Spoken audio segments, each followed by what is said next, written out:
बिस्मिल्लाहिर्रहमानिर्रहीम, अस्सलाम वालेकुम। मैं हूं अब्दुल कादिर और आप देख रहे हैं आपका अपना यूट्यूब चैनल। आज तारीख है 17 दिसंबर और दिन है जुमातुल मुबारक का।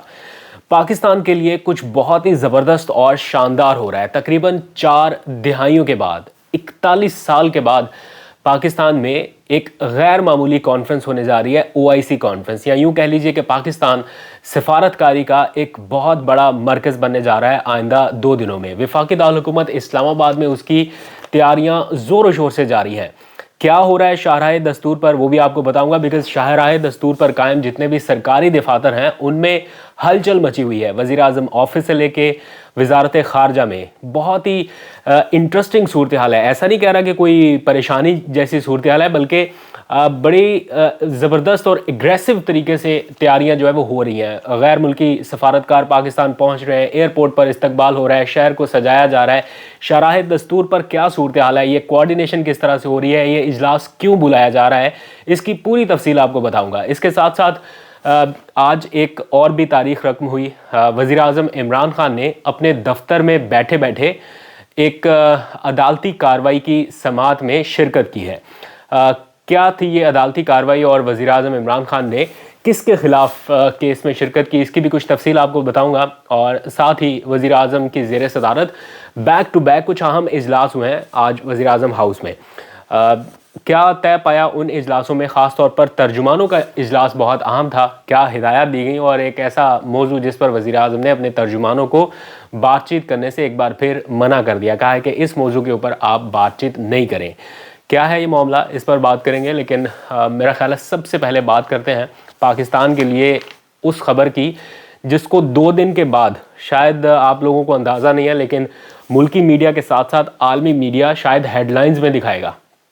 और ये एक बड़ी अचीवमेंट है पाकिस्तान की कि एक गैर मामूली OIC कॉन्फ्रेंस, यानी ऑर्गेनाइजेशन ऑफ इस्लामिक कंट्रीज़ या इस्लामिक कोऑपरेशन, जो भी आप कह लीजिए, उसकी एक गैर मामूली कॉन्फ्रेंस हो रही है जिसके लिए गैर मामूली तैयारियां की जा रही हैं। वफाकी दारुल-हुकूमत इस्लामाबाद के तमाम सरकारी दफातर जो हैं वो कोऑर्डिनेशन में इस वक्त लगे हुए हैं। बहुत सारे गैर मुल्की वज़राए ख़ारजा जो हैं वो आ रहे हैं, क्योंकि 57 ममालिक हैं इस्लामी ममालिक, उनके वज़राए ख़ारजा को पाकिस्तान आना है इस कॉन्फ्रेंस में शिरकत करने के लिए। कुछ वज़राए ख़ारजा पाकिस्तान पहुँच गए हैं, बल्कि OIC के जो सेक्रेटरी जनरल हैं वो पाकिस्तान पहुँचे और उनका बड़ा ज़बरदस्त इस्तकबाल किया गया। और ये कॉन्फ्रेंस बेसिकली क्यों बुलाई जा रही है, वज़ीर आज़म इमरान खान क्यों इतने ज़्यादा इस कॉन्फ्रेंस को बुलाने के लिए एक्टिवेटेड रहे हैं पिछले कुछ दिनों में, तो रीज़न उसकी अफ़गानिस्तान है। यानी अफ़गानिस्तान की सूरत हाल पर ही ये कॉन्फ्रेंस बुलाई गई है। और इसको बुलाए जाने का जो फ़ैसला था वो हुआ था जब वज़ीर आज़म इमरान खान सऊदी अरब में थे। वहाँ पर उन्होंने इस मामले का ज़िक्र किया कि अफ़गानिस्तान की जो सूरत हाल है वो इस हद तक बिगड़ती जा रही है, जिसको कंट्रोल ना किया गया तो वो शायद ख़ित्ते के दूसरे ममालिक और ख़ास तौर पर पाकिस्तान को बहुत बुरी तरह हिट कर सकती है। वहाँ पर बैंकिंग निज़ाम कोई नहीं है, अफ़गानिस्तान बैंक करप्ट हो चुका है, पैसा वहाँ पे है नहीं, और जितना वहाँ पर इस वक्त पैसा जा रहा है वो इल्लीगल चैनल्स के ज़रिए जा रहा है। वहाँ पर ट्रेड नहीं हो रही, और जो भी वहाँ पर इस वक्त इंसानी बहरान की सी सूरत हाल बन रही है उसका अल्टीमेट असर जो है वो पाकिस्तान के ऊपर पड़ेगा। और पाकिस्तान के अपने मुआशी हालात इस काबिल नहीं है कि हम उनका भी उस तरह से बोझ बर्दाश्त कर सकें। तो इस सारे मामले पर सऊदी अरब ने ये तजवीज़ दी थी कि पाकिस्तान OIC कॉन्फ्रेंस को होस्ट करे। उसके बाद ये सारी तैयारियां शुरू हुई और कितना वक्त लग गया। अब ये OIC कॉन्फ्रेंस जो है वो पाकिस्तान की मेज़बानी में होने जा रही है। यूँ समझ लीजिए कि एक छत तले 57 ममालिक के जो वज़राए ख़ारजा हैं वो पाकिस्तान का नैरेटिव ना सिर्फ सुनेंगे बल्कि उसके ऊपर अमल दरामद के लिए एक लाया अमल भी बनाया जाएगा। ना सिर्फ ये 57 ममालिक बल्कि जर्मनी और दूसरे ममालिक के जो नुमाइंदा खसूसी बराए अफ़गानिस्तान हैं वो भी पाकिस्तान में पहुंच रहे हैं। और इसके साथ साथ अच्छी बात यह है कि कई ऐसे ममालिक जिनके साथ हमारे ताल्लुकात थोड़े सर्द महरी का शिकार रहे या उनके साथ उस तरह से बातचीत नहीं हो पा रही, उनके नुमाइंदे भी पाकिस्तान पहुंच रहे हैं। रीसेंट एग्जांपल बांग्लादेश की है। बांग्लादेश के वज़ीर मुमलिकत जो हैं वो 9 साल के बाद पाकिस्तान पहुंचेंगे। यहाँ पर जो इस्लामाबाद में सूरत हाल है, जो डिप्लोमेटिक इनक्लेव के सराउंडिंग्स में एरिया है उसको बहुत खूबसूरती से सजाया जा रहा है। नई नई लाइटिंग्स वहाँ पर लगाई जा रही हैं। इस्लामाबाद में छुट्टी का ऐलान कर दिया गया है 19 दिसंबर को, चूँकि ये कॉन्फ्रेंस होनी है। सिक्योरिटी इंतहाई सख्त है। होटल्स की जो मैनेजमेंट है उसको भी देखा जा रहा है, क्योंकि गैर मुल्की सफारतकारों को ठहराना है। 57 ममालिक के लोग एक छत के तले जमा हो रहे हैं, तो ये आसान टास्क नहीं है हुकूमत पाकिस्तान के लिए, लेकिन इसको मुमकिन बनाया जा रहा है। और इस वक्त बड़ी ज़बरदस्त कोऑर्डिनेशन आपको दिखने में आ रही है, और एक बड़ा स्ट्रॉन्ग मैसेज जाने वाला है कि आप लोगों को जैसे बताया जाता है कि पाकिस्तान तन्हा है, इस्लामी ममालिक साथ नहीं है, या बड़ी गड़बड़ हो गई, पाकिस्तान डिप्लोमेटिक फ्रंट पे अकेला रह गया, तो ऐसी कोई बात नहीं है। बड़ा लीडिंग किस्म का रोल पाकिस्तान प्ले करने जा रहा है। आपको जितनी ज़्यादा बात करनी है आप उससे डबल बात कीजिए, बिकॉज ये नैरेटिव, ये पाकिस्तान का इमेज एकदम से बहुत हाई रैंक्स पर ले जाने वाली है ये समिट, अगर कामयाबी से होगी। और हम दुआ करेंगे कि कामयाबी से ये समिट इख्तिताम पज़ीर हो, और मैं आपको इस बारे में ज़रूर अपडेट भी करता रहूँगा, क्योंकि वज़ारत ख़ारजा के कुछ हुकाम से मैंने अभी रब्ता भी किया, उनसे डिटेल्स लेने की जब कोशिश की तो पता चला कि कितने बड़े पैमाने पर ये सारी तैयारियाँ हो रही हैं, और प्राइम मिनिस्टर इमरान खान इसको बराह रास्त मॉनिटर भी कर रहे हैं। आगे चलते हैं जनाब। आज एक तारीख रकम हुई है, मुल्क की तारीख में पहली बार किसी वज़ीर आज़म ने ई कोर्ट्स के ज़रिए, यानी इलेक्ट्रॉनिक कोर्ट्स के ज़रिए किसी अदालती कार्रवाई का हिस्सा बने हैं या उस समात में हिस्सा लिया है। तो आज वज़ीर आज़म इमरान खान ने अपने ऑफिस में बैठे बैठे वीडियो स्ट्रीमिंग के ज़रिए ई कोर्ट्स का हिस्सा बनते हुए एक अदालती समात में बतौर वो गवाह पेश हुए हैं। और ये केस है ख्वाजा आसिफ के ख़िलाफ़। 2012 में ख्वाजा आसिफ ने वज़ीर आज़म इमरान खान पर, जब वो वज़ीर आज़म नहीं थे, यानी चेयरमैन PTI है आप कह लीजिए, चेयरमैन PTI पर ये इल्ज़ाम आयद किया कि उन्होंने शौकत खानम ट्रस्ट का जो पैसा है उसको मनी लॉन्ड्रिंग के लिए इस्तेमाल किया, या गैर मुल्की असासे बनाने के लिए इस्तेमाल किया, या जो उसके ऊपर मुबैना तौर पर फंडिंग का इल्ज़ाम भी आयद किया कि कुछ ऐसे ज़राए से उसको फंडिंग हुई जहाँ से नहीं होनी चाहिए थी।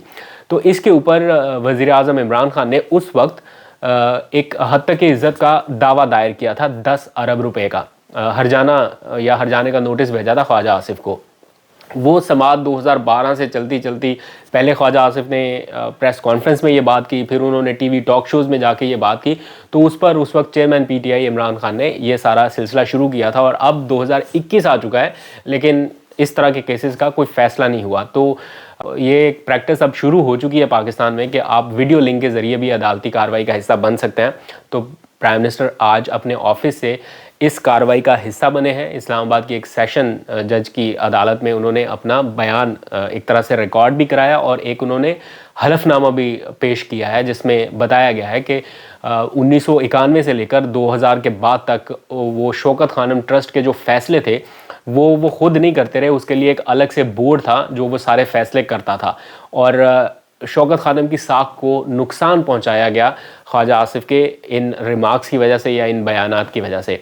तो देखते हैं अब अदालत क्या फ़ैसला करती है। लेकिन खुशाइन बात इसमें सारे मामले में ये है कि ई कोर्ट्स के ज़रिए अब प्रोसीडिंग आहिस्ता आहिस्ता आगे बढ़ रही है। हमने गैर मुल्की ममालिक में देखा है, बहुत सारे जजेस के ऐसे फ़ैसले हमने देखे हैं जहाँ पे वो वीडियो लिंक्स के ज़रिए फ़ैसला दे रहे होते हैं या गवाहों के बयानात कलमबंद कर रहे होते हैं।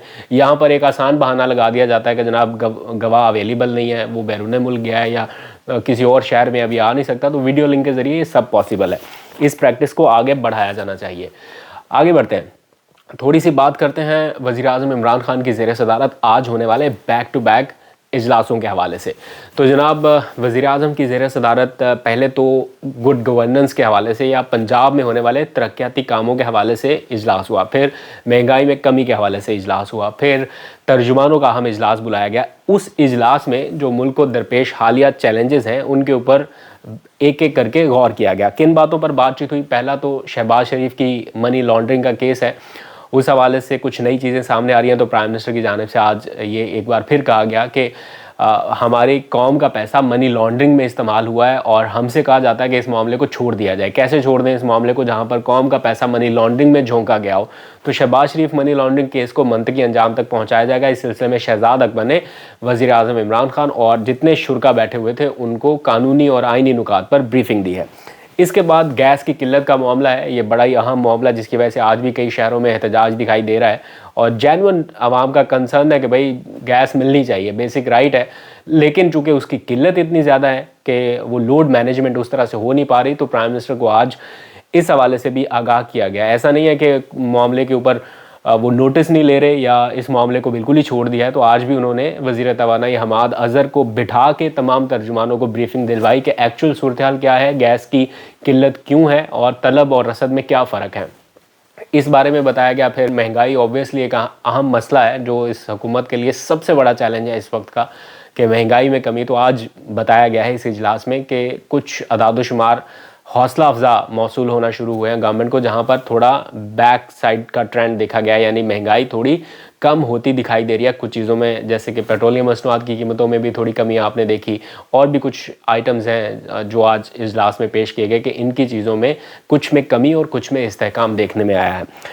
آخر میں جو سب سے اہم معاملہ تھا اس اجلاس کا, اہم تو نہیں تھا, غیر اہم معاملہ تھا, لیکن خبر کے اعتبار سے وہ یہ کہ جسٹس ریٹائرڈ وجی الدین کا جو بیان آپ نے دیکھا, میں نے کل بھی بتایا کہ غیر متعلقہ لوگوں کے بیانات کو زیادہ ہائی لائٹ کیا جا رہا ہے. جیسے شبر زیدی کے بیان کو ہائی لائٹ کر دیا گیا کہ ملک بینک کرپٹ ہو گیا, وجی الدین صاحب کے بیان کو ہائی لائٹ کر دیا گیا کہ جناب وہ پرائم منسٹر 30 لاکھ روپے جہانگیر ترین سے لیتے رہے ہیں اپنے گھر کا بنی گالہ کا خرچ چلانے کے لیے. تو جہانگیر ترین صاحب کی تو وضاحت آ گئی, لیکن آج اس معاملے پہ اس اجلاس میں بھی ڈسکشن ہوئی. تو ذرائع کے مطابق اجلاس میں پرائم منسٹر نے کہا کہ یہ معاملہ ارریلیونٹ ہے, اس کے اوپر زیادہ بات کرنے کی ضرورت نہیں ہے, میرا کوئی خرچہ لاکھوں میں نہیں ہے جو مجھے اس طرح کی چیزوں کی ضرورت پڑے. اور انہوں نے وزراء سے بھی کہا اور پارٹی ترجمانوں سے بھی کہا کہ اس معاملے کے اوپر زیادہ بات چیت نہ کریں, بلکہ میڈیا کو بھی اور آپ لوگوں کو بھی چاہیے کہ لوگوں کی جو کرپشن ہے, جو بڑے بڑے میگا کرپشن کے سکینڈلز ہیں, ان کے اوپر بات کریں. لیکن افسوس کہ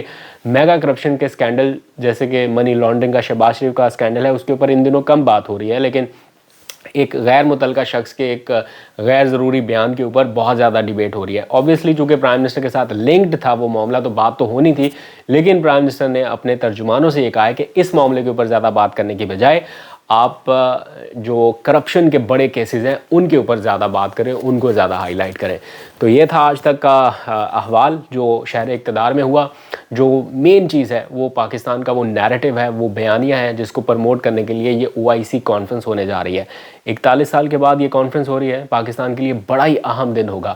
آپ کو اور ہمیں ذمہ داری کا مظاہرہ کرتے ہوئے پاکستان کا نیریٹو, میں گورنمنٹ کا نیریٹو نہیں کہہ رہا, اگر کسی کو لگے کہ عمران خان کا نیریٹو یا PTI کا نیریٹو, نو, پاکستان کا نیریٹو اوپر لے جانے کے لیے آپ کو اپنا کردار ادا کرنا ہے. Use the hash tag OIC ان پاکستان یا what ever OIC for Afghanistan, جو بھی اس دن کا ٹرینڈ ہو, جو بھی آپ کو لگے جس سے پاکستان کا امیج پازیٹیولی پروموٹ ہو سکے, آپ لوگوں کو اپنا کردار ضرور ادا کرنا ہے.